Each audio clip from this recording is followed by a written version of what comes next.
Welcome to channel. ఈ రోజు మనతో పాటు రమగారు ఉన్నారు. నమస్తే రమగారు. నమస్తే జయ. రమగారు, చందమామ కథలు చెప్పుకొని చాలా రోజులు అవుతుందండి. ఏదైనా ఒక మంచి కథ. మనం సిరీస్లు చెప్పుకుంటున్నాం కదా, చందమామల కథల్లో నుంచి కూడా ఒక సిరీస్ ఏదైనా సెలెక్ట్ చేసుకుని చెప్పుకుందాం ఈసారి. తప్పకుండా. చిన్న చందమామ కథ ఒకటి చెప్దాం. మామూలుగా మనకి కోపిష్టి వాళ్ళు ఉంటారు. ఎంత ఎక్స్టెంట్కి వెళ్ళిపోతారో వాళ్ళు. ఆ పోతే పో, వెళ్తే వెళ్ళిపో, నేను సంబంధం అలా మాట్లాడేస్తారు కోపం వచ్చినప్పుడు. తర్వాత రిపెంట్ అవుతారా అవరా అని నాకు ఎప్పుడు డౌట్ వస్తుంటుంది. పోతే పోతారు. అయ్యో పిల్లాడు బయటికి వెళ్ళిపోతాడు, ఆ పోతే పోతాడు, నాకేం అదే నీకేం సంబంధం ఎందుకు ఉండదు, నీ పిల్లాడితో నీకు సంబంధం ఉండదు, వాడే వస్తాడనో ఏదో ఉంటుంది వాళ్ళకి నమ్మకం. నేను ఒక కథ చదివాను, చందమామ కథ. అది ఎప్పుడు తలుచుకుంటూ ఉంటాను అనమాట నేను. కోపిష్టి భర్త. భలే ఉందండి టైటిల్. ఒక ఊళ్ళో ఒక గోపాలుడు అని ఒక కుర్రాడు ఉన్నాడు. పరమ ధూర్తుడు, అమిత కోపిష్టివాడు. పెద్దగా అమ్మా నాన్న ఎవరు లేరు, ఏదో 1-2 ఎకరాల పొలం ఉంది, ఏదో సేద్యం చేసుకునేవాడు. వాడికి పెళ్లి చేశారు చుట్టాలు పక్కాలు కలిసి. ఆ పెళ్లి కూతురు పేరు కమల. అమ్మాయి మంచి పనిమంతురాలు, చక్కగా పనిచేసేది.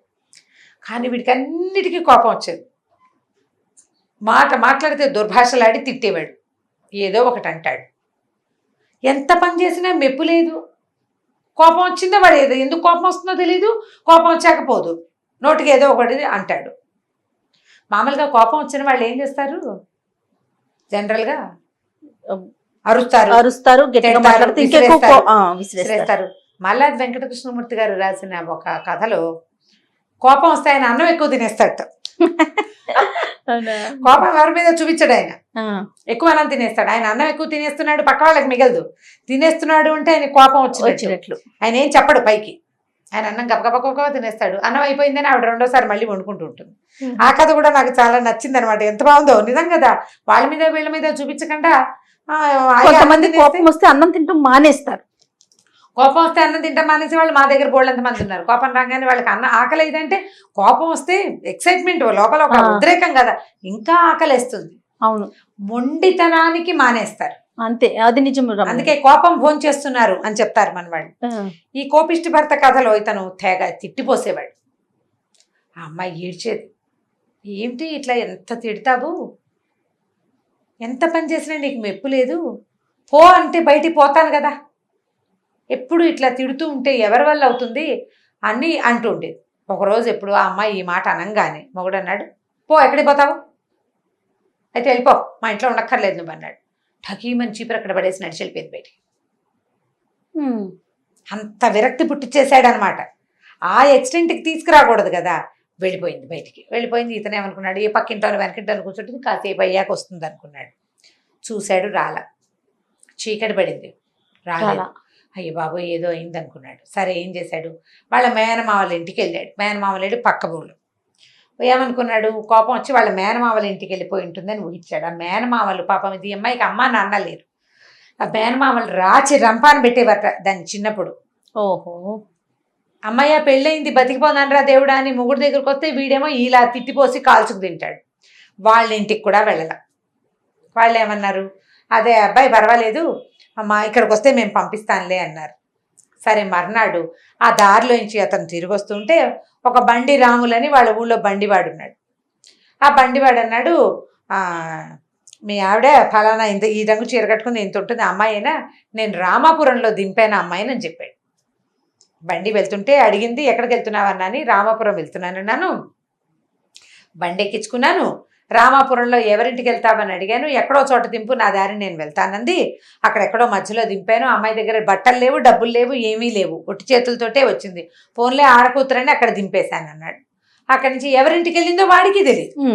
వీడేమనుకున్నాడు, రామాపురం ఎలా వెళ్ళాలి అని దారేదో చూపించాడు. ఏమనుకున్నాడు, ఈ దారి అయితే బోల్డ్ దూరం అవుతుంది, బండి వాడే 4 గంటలు 5 గంటలు వెళ్తే తను నడిస్తే ఎప్పటికి వెళ్తాడు. అందుకని ఏమనుకున్నాడంటే చుట్టుదారి ఏదో ఒక చిన్న దారి ఉంది, ఆ దారిలో వెళ్దామని అడవికి అడ్డం పడి నడవడం మొదలుపెట్టాడు. చీకటి పడిపోయింది. ఏం చేస్తాడు, ఆకలి మండిపోతోంది ఓ పక్కన లోపల. ఈ పెళ్ళాం ఎక్కడికి వెళ్ళిపోయిందో తెలియదు, దాని మీద పిచ్చి కోపంగా ఉంది, ఏం చేయాలో తెలియట్లేదు. తన కోపం వల్లే అమ్మాయి వెళ్ళిపోయిందని వాడికి అర్థం కాలేదు. కానీ ఇప్పుడు భార్య లేకపోతే ఎట్లా, చుట్టుపక్కల వాళ్ళందరూ తిట్టారు. చక్క బుద్ధిమంతురాలు పెళ్ళం చక్క దొరికితే దాంతోపాటు ఉండకుండా ఇలా చేసావు, నువ్వేదో తిట్టావు అందుకే వెళ్ళిపోయిందని అందరూ అతన్ని తిట్టారు. మేనమామలు కూడా అడిగారు, ఏమన్నావు, ఎందుకు వెళ్ళిపోయిందంటే ఏమన్నాను, అన్నిటికీ రోజు అదే అంటాను నేను. ఊ అంటే ఊ అన్నావంటాను, ఆ అంటే ఆ అన్నావంటాను. ఉప్పు తక్కువైతే ఉప్పు తక్కువైపోయింది, కాస్త తక్కువైతే ఏమవుతుంది? నీకు అది రాదా ఇది రాదా, నీకు బుద్ధి లేదా జ్ఞానం లేదా, ఇలా పెంచారు అలా ఏమిటి, ఇలాగే కదా అందరూ మాట్లాడతారు. ఇది ఏం చేయాలో తెలియలేదు. సరే అడవిలో ఓ పక్కన కూర్చున్నాడు మూల. అలా ముందుకెళ్తుంటే ఏదో కాస్త ఖాళీగా ఉంది, తెరిపిగా కూర్చునేసరికల్లా ఆ దారిలో ఒక చిన్న గుహ లాంటిది ఉంది. కొంతమంది బందిపోటు దొంగలు ఆ గుహలో తలదాచుకుంటారు. ఆ దొంగల్లో కొంతమంది అటువైపు వచ్చారు. వీడిని చూసి హడిలిపోయారు. ఎవరు నువ్వు అని అడిగారు. నేను దారి తప్పాను, రామాపురం వెళ్ళడానికి బయలుదేరాను, రామాపురం వెళ్ళాలని. రామాపురం దారి ఇటు కాదే అని అడిగారు వాళ్ళు. ఏమి ఇది కాదా దారి, ఇది కూడా దారి అని అనుకుని వచ్చాను అన్నాడు. వీడు దురుసైన స్వభావం, మాట విసురుగా చెప్పాడు. చెప్పేసరికల్లా రామాపురంలో ఎవరింటికి అన్నారు. ఏమో ఎవరింటికో తెలియదు, ఎవరో ఒకళ్ళ ఇంటికి, నా భార్యను వెతుక్కోవడానికి వెళ్తున్నాను అన్నారు. భార్యను వెతుక్కోవడానికి రామాపురం వెళ్ళాలి అంటే, రామాపురంలో మీ అత్తారున్నారా? కాదు. నీ చుట్టాలు ఉన్నారా? కాదు. ఎవరు లేని చోట నీ పెళ్ళాలనుకున్నా, ఏమో నాకు తెలీదు, నేను వెళ్ళాలి అంతే. అందరికీ దొంగలకు భయం వేసిన నాయన, వీడు ఏ రాజ భట్టుడో, దొంగలు కనపడితే హడిల్ చావాల్సింది పోయి వీడింత హడితోమని సమాధానం చెప్తున్నాడు. భయం లేదు బడికి, పైగా రుసరుసలాడుతాడు.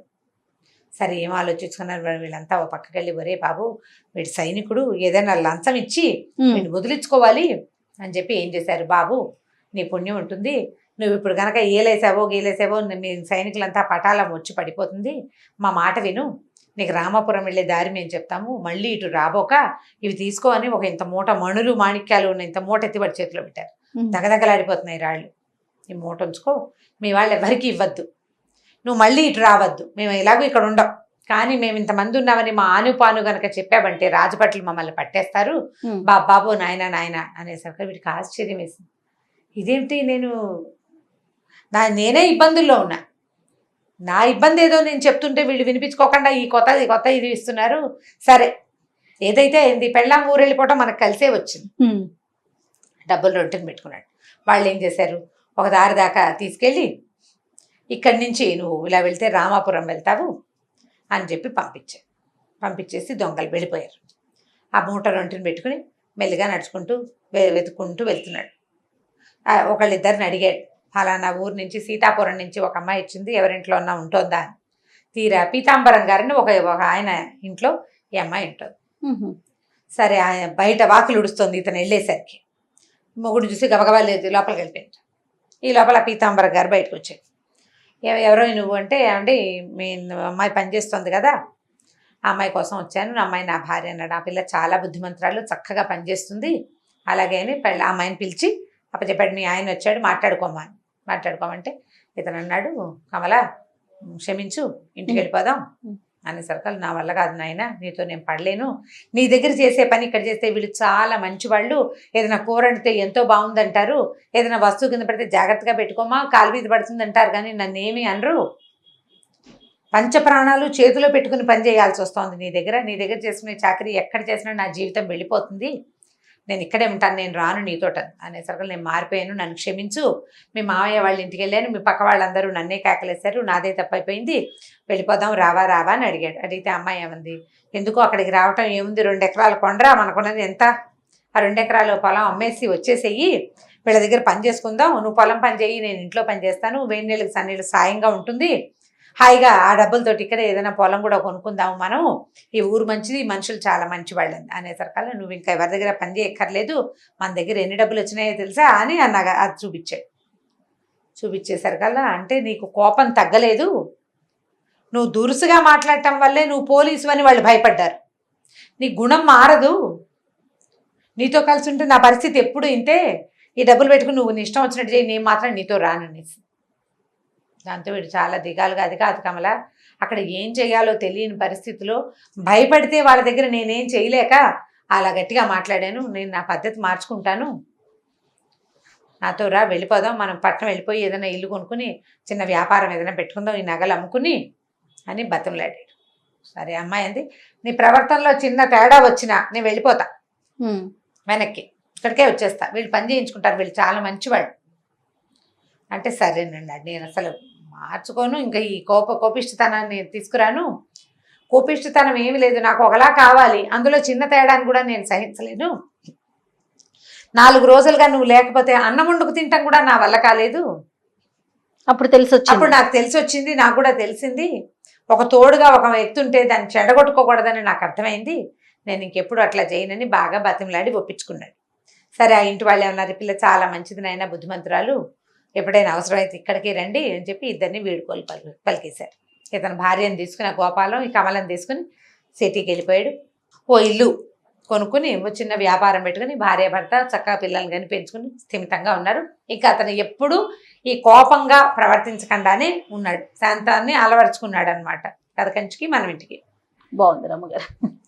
కానీ మనం నిజ జీవితంలో కూడా చూస్తూ ఉంటామండి, అలా తొందరగా కోపం తెచ్చేసుకుంటారు కొంత చిన్న చిన్న విషయాలకి, మళ్ళీ వెంటనే తగ్గుతారు అనుకుంటా. బహుశా తగ్గకేం చేస్తారు, కానీ తగ్గుతారు. అవతల వాళ్ళు ఊరుకుంటూ ఉంటే వీళ్ళు ఊరుకున్నారు కాబట్టి ఇంకా రెచ్చిపోతూ ఉంటారు. అవునవును, ఊరుకోవద్దన్నాం అనుకో, వాళ్ళు వీళ్ళు పోట్లాడుకుని చెరో పక్కకి తెంపేస్తారు. కష్టం. ఇప్పుడంటే ఇప్పుడు ఎలా సాచువేతగా పోవాలి కదా జీవితం, సందర్భానుసారం. అంతే కదండి, సందర్భానుసారం సాచువేతగా వెళ్ళాలి. పొట్లాడుకుంటే ఏమవుతుంది, పైగా కోపం అవతల వాళ్ళు పడుతున్నారని నీకు నోటుకొచ్చిన మాటలు అంటూ ఉంటే ఎలా కుదురుతుంది? అన్నిసార్లు పడలేరు కదా. అన్నిసార్లు పడరు, అన్నిసార్లు సమయం నీకు అనుకూలంగా ఉండదు. అప్పుడప్పుడు వాళ్ళ చేతులకు కూడా వెళ్ళిపోతూ ఉంటుంది. అంతంత కోపాలు ఉండకూడదు, మరి కోపాన్ని తగ్గించుకోవాలి. అదే. రైట్ రామ్ గారు, నమస్తే. నమస్తే. ఈ వీడియో కనుక మీకు నచ్చినట్లయితే లైక్ చేయండి, షేర్ చేయండి. మరిన్ని వీడియోస్ కోసం మా ఛానల్ని సబ్స్క్రైబ్ చేసుకోండి.